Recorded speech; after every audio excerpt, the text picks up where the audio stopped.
Yes, dear students, now today we shall discuss about output characteristics of a transistor in CE configuration.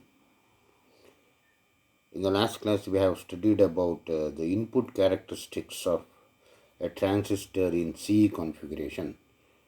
Today we shall discuss about the output characteristics of the transistor, which is connected in CE configuration. Means this emitter is made common for both input and output.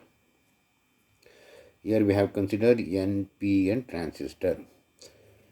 So this is the battery which is connected to the base named as VBB, voltage connected to base and base. This is the battery connected to collector, which is represented by VCC. This VBB and VCC makes this transistor suitably biased such that this makes the emitter base forward bias, that is input forward bias. This makes the collector emitter reverse bias, that is the output is reverse biased. Now what is output characteristics? The output characteristics are those characteristics of this transistor in which the output voltages, that is VCE, read by this voltmeter, VCE, are varied in steps like 1, 2, 3, 4, etc. and the corresponding collector current IC are noted. VCE is output voltage, IC is output current. So to draw the output characteristics, the output voltage, collector emitter voltage are varied in steps and the corresponding collector current, output collector current ICs are noted for a fixed values of the input parameter, that is base current is fixed, and the experiment is repeated for different values of the base current fixed. Then a graph of plotting these output voltages along x-axis and output current along y-axis, keeping the IB constant, is referred as output characteristics curves. A typical of such characteristics curves are shown like this. See, this is a graph along x-axis. Along x-axis, the output current, that is our collector emitter current, is plotted and it is more than the input voltage. Say I will represent this 1, 2, 3, etc. Because you see in this figure, this N is connected to positive, means the output is reverse biased. The reverse biased requires higher voltage than the forward bias. If the forward bias voltages are varied in steps of 0.1, 0.2, 0.3 volts, the reverse bias voltages are varied in steps of 1, 2, 3, 4, etc. etc. And for different values of this VCE, we note the different values of collector current IC. They are measured in terms of milliampere, whereas VC is measured in terms of voltage. Then you plot a graph. The nature of the graph will be like this. When the input current IB is 0, when the input current IB is 0, there is no output current, collector current, because transistor acts as a current device, that is the output current is decided by the input current. Therefore transistor is a current device. Now when there is no input voltage IB, there is no output current IC. But however, because of this is reverse biased, between this collector and base a little bit amount of current flows, that is due to minority charge carriers. This is called reverse saturation current. This is called leakage current or reverse bias current. You have studied in the reverse bias characteristics of a diode. So let us plot the graph of different values of VCE or with different values of collector current when IB equals 0. When IB equals 0, there is no current, but however, there is a small amount of current. This is due to reverse bias of the output voltage. This current is called leakage current. I will call this as ICO, leakage current, or it is also called reverse bias current. You have studied in the reverse characteristics of a diode. Okay. See, this current is very small, and this is the graph for when IB is equal to 0 microampere. So this small amount of current is not sufficient to make the transistor working. Therefore, we call this region as cut-off region, in which the transistor is in off condition. Transistor will never work. Now let us repeat the output characteristics for different values of VCE, not only corresponding values of IC. Now change IB and keep it fixed. Say 20 microampere, one trial, 40 microampere, another trial, and etc. etc. Then the nature of the graph will be like this. If IB is equal to 20, you will get a curve like this. This is for IB is equal to 20 microampere. Again for IB is equal to another curve. You will get like this. This is for IB is equal to 40 microampere, and you can draw any number of output characteristics curve. This is a family of output characteristics curves. From this curve we can study the following points. Main point is that when IB equals 0, there is no collector current, which is almost equal to 0, but there is a small amount of collector current, that is due to reverse bias of the collector emitter. This reverse bias current is denoted by ICO. It is called leakage current. In this region, transistor does not work. Therefore, this region is called cutoff region, and the transistor is OFF, off condition. Now I will divide this portion into 3. See this. This is one portion, and this is another portion. Okay, this one portion and this is another portions. See, in these portions, when VCE increases here, the collector current increases and reaches maximum value here. Again, collector current increases and reaches maximum value here for another IB. And the collector current increases and reaches the maximum value. Since the collector current between these portions increases to its maximum value, this region is called saturation region. This region is called saturation region. That is, the saturation region is one in which the collector current rises and reaches the maximum value. See, in this saturation region, even though the collector current increases to a maximum value, that is saturation value, there is a collector current, but the collector emitter voltage is very small. And moreover, the curve is non-linear. It is more curved, it is not constant. Therefore, the transistor does not produce faithful amplification, and therefore this saturation region is not used for operating the transistor. And I will call this point as VE1, VCE1.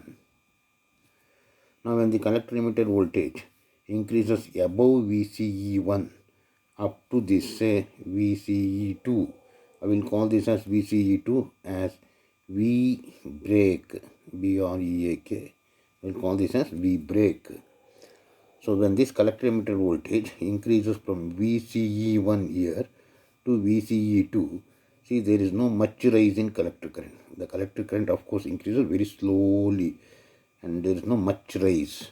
That means the collector current almost remains constant, and therefore in this region the collector current IC is independent of this collector emitter voltage, because even when the collector emitter voltage increases, the collector current remains almost constant.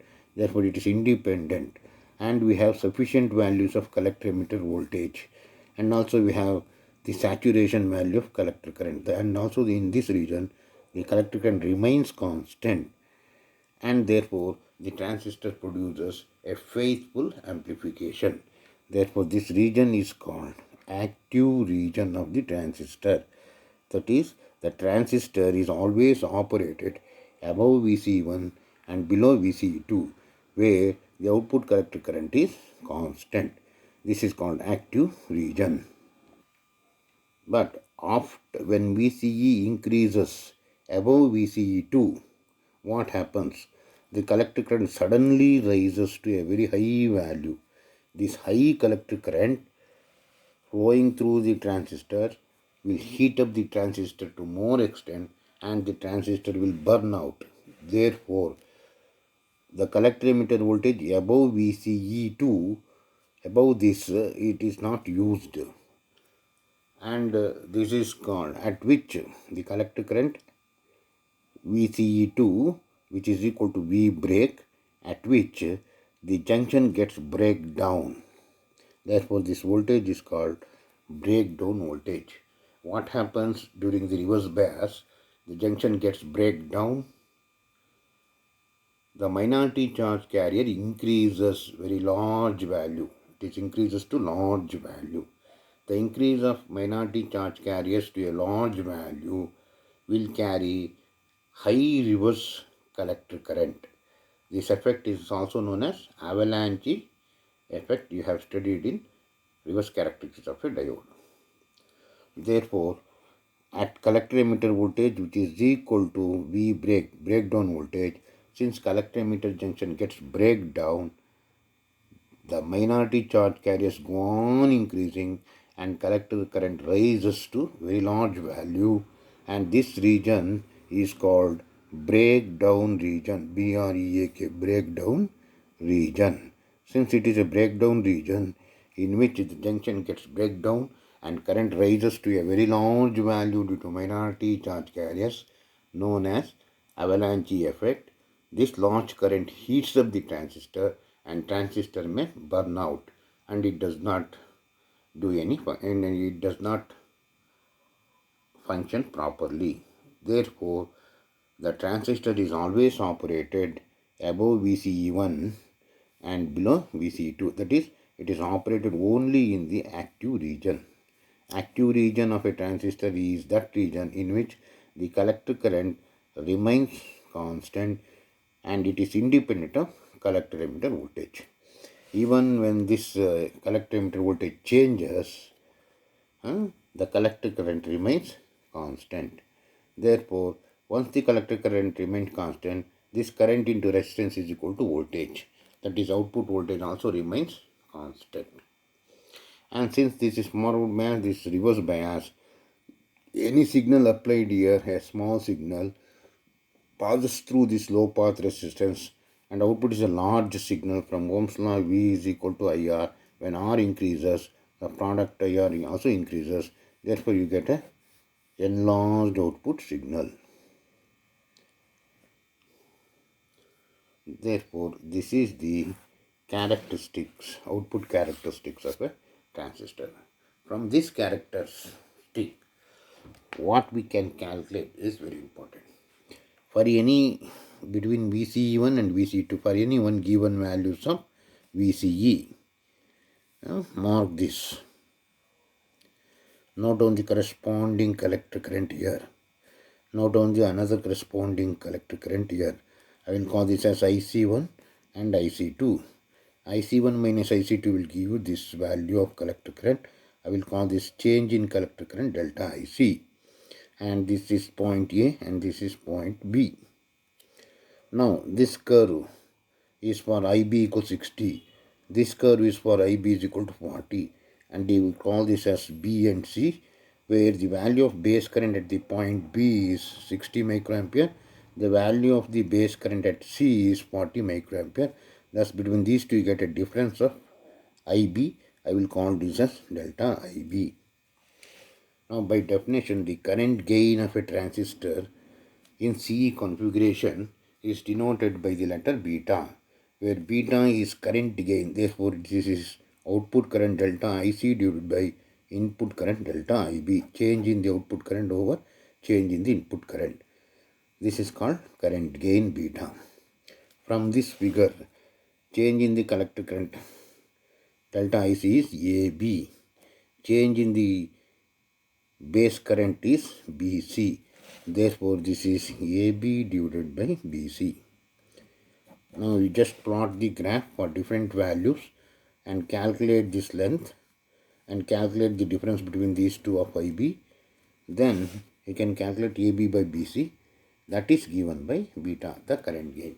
Therefore, from the output characteristics of a curve of a C transistor or any other transistor here in the C configuration, you can calculate the current gain. That is how much the input current is gained at the output. That is how much the input current is increased at the output. That is called current gain. And we know that the output of a transistor is a high path resistance. But this resistance cannot be seen. But it can be calculated by drawing this curve. Let us see how it can be calculated. Take any one curve of IB. I will take this curve. Take the slope of this curve. Call this as E, call this as F, and call this point as G. Note down the collector emitter voltage here and here. And this is the difference of collector emitter voltage, delta VCE. Note down this E and F. This is the difference of collector emitter current. I will write this as delta IC. Then the output resistance RO is equal to output current by output current divided, output resistance is equal to, from Ohm's law, output voltage by output current. That is, output voltage is delta VCE divided by output current is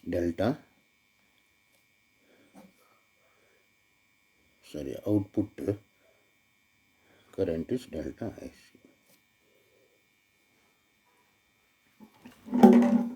And the collector current is also calculated in the other way. Okay, I will leave this. Okay, now this is okay. This is change in collector current. Okay. Therefore, the output resistance from the graph is given by output voltage VCE divided by output current IC, which is equal to, see, the length of the output voltage is very large, and for that there is a small output current. Therefore, this is large, this is small, and the ratio is very large. And from the graph, it is EFG. FG is delta VCE. Delta VCE is FG divided by EF is delta IC, EF. Therefore, by plotting the graph and by taking the slope of the any one curve, either this or this, you take any slope and calculate this by the graph. This gives the output resistance. This shows that output is large because for large change in the delta VCE, there is a small change in delta IC. When the denominator is small, the ratio is very large. Therefore, from the output characteristics curve, 2 important characteristics are calculated. That is beta, the current gain of a given transistor, and output resistance. This shows that output resistance is very high. Thank you.